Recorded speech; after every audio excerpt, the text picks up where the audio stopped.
በዛሬው ክላሳቸው ተማሪዎቻችን ሃፍ ከት ክሪስ አይሻዶ ሉክ እንዴት እንደሚሰራ ከተማሩ ካዩ በኋላ ራሳቸው በደንብ እየተለማመዱ የሰሩትን ደግሞ መጨረሻ ላይ ያሳያቸዋለሁ። መጀመሪያ ላይ ወደ አይሻዶ ሉክ ከመግባታቸው በፊት የአይንን አናቶሚ በደንብ ነበር የተማሩት።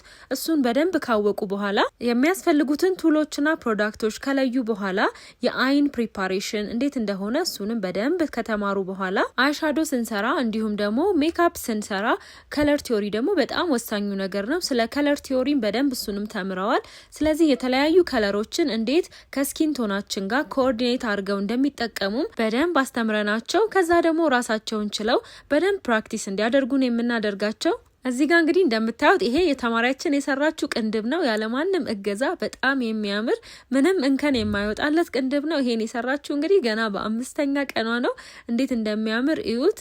እና እዚህ ጋር ደግሞ ሃፍ ከት ክሪስ አይሻዶ ሉክ እየሰራች ነበረ። ሃፍ ከት ክሪስ ሲሰራ ቴክኒኩን ኤቭሪቲንግ ስለተማረች በቃ ስትሰራ ምንም አልከበዳትም።